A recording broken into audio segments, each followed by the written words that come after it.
I remember in my hospital, people are like, I don't know what's going on over the hospital, but I noticed something is different and better, right? They may not be able to put their finger on it, but they can sense that something is getting better.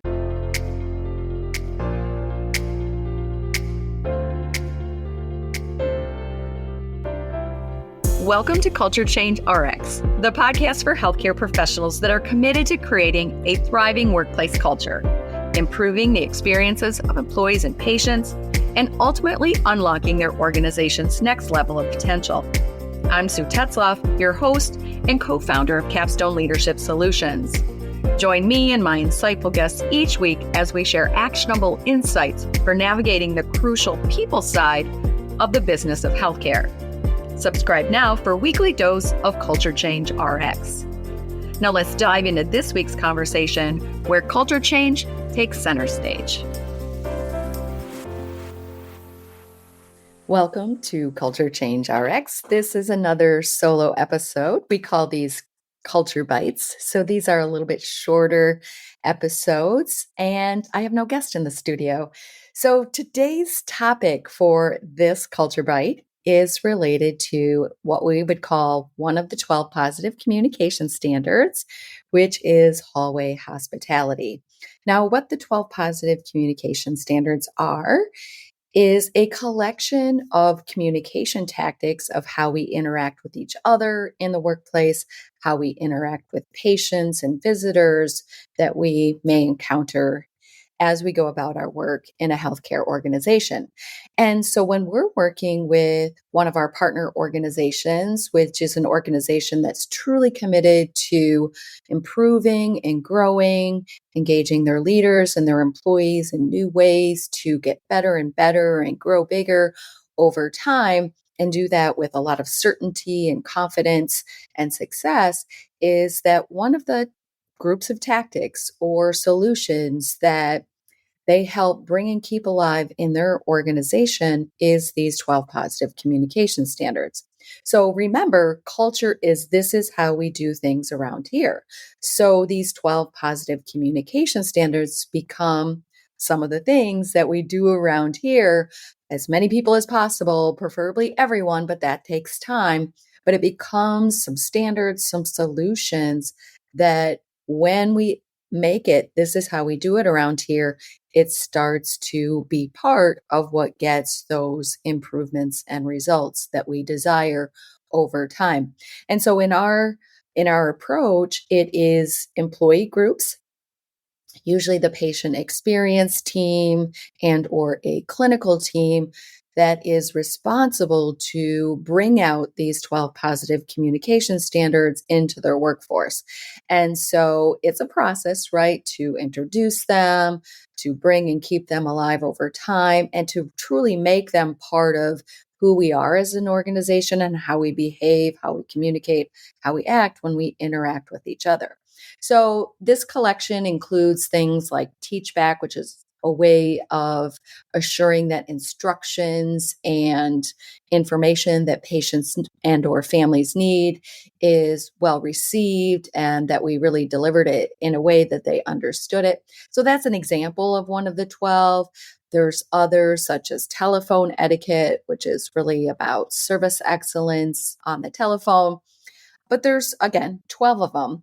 One of them I want to focus on today is probably the most common sense, simplest one. And it's often one that our new partner organizations, that their employee teams decide to start with, mainly because it is so, simple possibly, but also it's so impactful. They recognize it as extremely impactful. So they get a lot of bang for their buck and a quick win right out of the gate. And that standard is hallway hospitality. And it's as simple, right, as saying hi in the hallway. And we teach them or offer up to them an approach that they can use. We call it hallway hospitality with heart. And so H is head up, E is eye contact, A is acknowledgement or greeting, R is reading body language, and T is take people where they need to go. So this is a hallway etiquette or hallway hospitality protocol or standard for an organization and each employee in it to adopt. Now, it does seem so common sense, right? But I can tell you, I was in a healthcare organization earlier this week, and I would bet it was about maybe two out of or three out of every 10 people that I saw in the hallway that actually did make eye contact and offer a greeting. Now, I've been doing this for so long, actually a couple decades now, that I can't turn it off, right? I even walk through the airport and say hello to everyone in this way. And when I'm traveling with my children, they're like, Mom, really? Do you have to say hi to everyone? I just can't turn it off, right? And that's what we want to get to. This is how we do it around here. We can't even imagine not doing it. It becomes not extra work, it's how we do our work. So, how is this so impactful really in organizations? So, this friendly act of acknowledgement and greeting each person we encounter really it creates an atmosphere of friendliness and caring. So when we have this in our hallways and our public areas of our organization, it also filters into our departments, into our workplaces. So it may be a hallway hospitality standard for our organization, but it really sets the tone for all places in our organization. So it creates an atmosphere of friendliness and caring. So when people encounter this type of hallway hospitality with heart, where they're greeted consistently, friendly every time by every person they meet, it really lets them know I'm welcome here. I'm seen, right? And it really gives a great first impression and a very impactful lasting impression. In fact, when my local hospital, my community hospital, when our employee group brought this standard out into our organization and it really started to be lived more consistently. So going from that 30% to 50% to 70% to 80% to 90% over time, where it was consistent, even if you saw somebody in the hallway 10 times, right? Some of our employees are in the hallway a lot, right? If they are porters or they deliver supplies or if they're cleaning and those kind of things, they're in the hallways a lot and they're seeing people over and over again or a lot of people. And yes, every time they encounter someone, following this standard and they get consistent with it, it starts to make an amazing impact. In fact, your community they'll be like, and I remember this. I remember in my hospital, people are like, I don't know what's going on over the hospital, but I noticed something is different and better, right? They may not be able to put their finger on it, but they can sense that something is getting better. And really, consistency is the key, right? It really is the key. So we never know as a healthcare organization who is in our building, why they're in our building, how they're feeling while they're in our building. They're not there always for happy things or positive things. They may be worried, they may be anxious, they may be concerned. And that friendliness is really an important aspect of showing our care and concern for them. It is also, some of the people that are building might be there for a recruitment visit, like an orthopedic surgeon that your community needs. It may be somebody who came in for a job application for that role that you've been trying to fill for a long time. It may be somebody that's just there for a quick test. It may be someone that's there supporting a died loved one. We don't know the story of everyone we pass in the hallway, even our coworkers, right? We don't know if they're having a bad day and their day started out poorly or their day has been rough. And when we encounter them in the hallway and we offer up that acknowledgement that we see them and we greet them in a friendly, caring way, it can be helpful to them, right? And so we're offering up that small moment of positive impact. So, how do we make this actually something that can be so positively impactful in our organization? And like I said, it's common sense. It's just not commonly and consistently practiced. And it's way too simple not to do it, right? And so the first step really is to declare it as an organization wide standard. And again, this is one of the things that we have an employee driven team do. So employees declaring it as an organization wide standard and not leaders declaring it as an organization wide standard. And then once we, introduce it and set it as a standard and we explain the what, why, and how of it, there's still a large part of your workforce that even after that effort, they're not going to start, right? Or they're not going to be consistent. So it really does take effort to bring every standard, including this one, to something that is truly, this is how we do it around here. And it is a process over time. And so, some of the things that we have teams and we have leaders do is something we call top of mind tactics. And really, top of mind tactics are as simple as reminding people, not in a nagging, annoying, negative way, but just a friendly reminder. Hey, remember, we have a hallway hospitality standard. Hello, remember hallway with heart. What does the H mean? What does the E mean? What does the A mean? What does the R mean? What does the T mean? So really taking time. So if you have an employee newsletter, if you have bulletin boards, if you have daily huddles, etc., these are places for the standards like hallway hospitality to be kept top of mind. It could be a symbol that is a top of mind tactic. So maybe at the exits of all your departments, you have a heart that says hallway hospitality with a heart. And it's just a symbol. And it reminds every employee that walks out of their department, out of their workspace into a hallway or common area.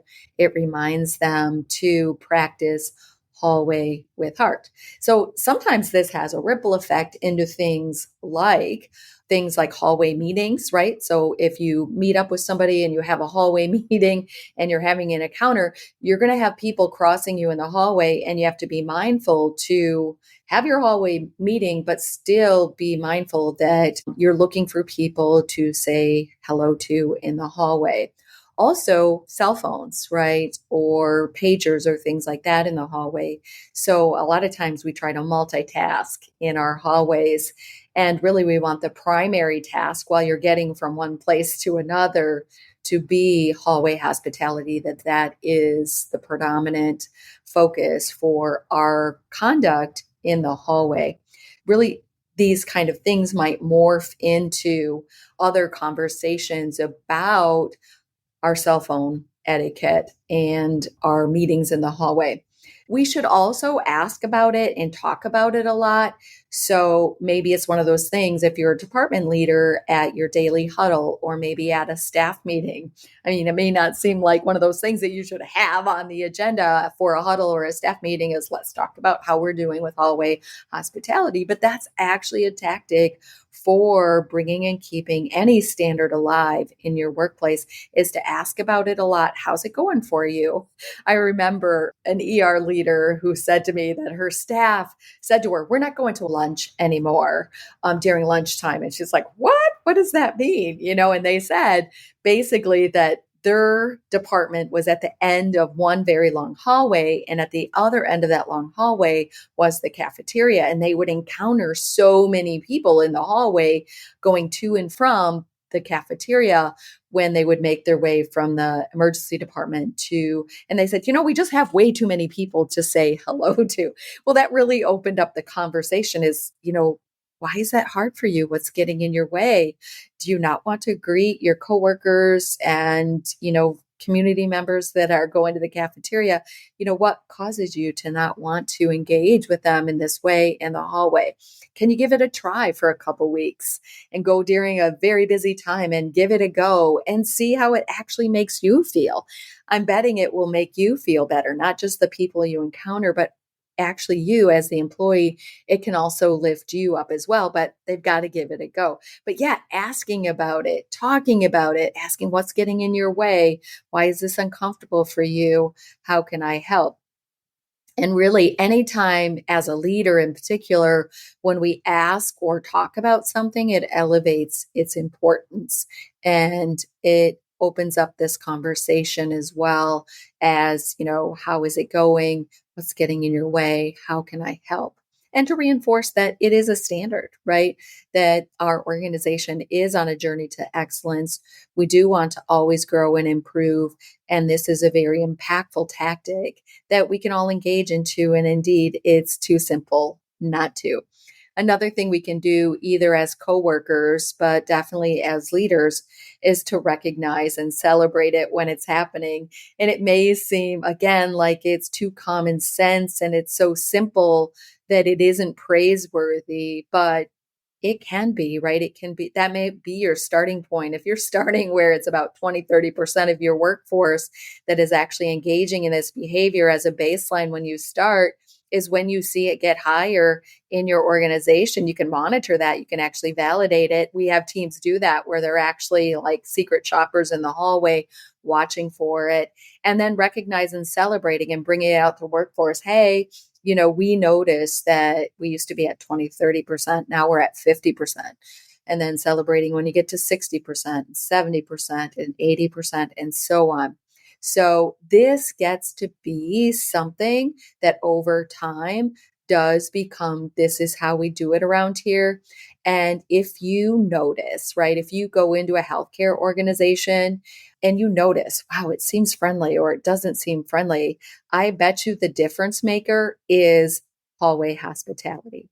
And it's something that I'm really in tuned in. My radar's on, my antenna's up. So I'm kind of always watching for it, whether it's in a healthcare organization or any other organization. How friendly is it here? Do I feel welcome here? Do I feel seen here? Or do I feel ignored? Or like maybe I'm a bother or I'm in the way. So what is this like in your place? Maybe the first step is, after listening to this podcast, is to just be mindful as you walk about your organization and do a check in your organization to see where you're at. Is it 20% or is it 80%? What is it where you work? And then, depending on where you are, how are you going to go higher? What could make this one of these things that is a difference maker in your culture? Hallway hospitality. Too simple not to. And as we like to say, just start. Thanks for tuning in to Culture Change RX. If you found value in today's episode and you are a believer in fostering change in healthcare, join us in making a difference. Follow, rate, and review our podcast on your favorite platform. Share it with colleagues and your network. Together, we can make a lasting impact. Until next week, keep inspiring positive change.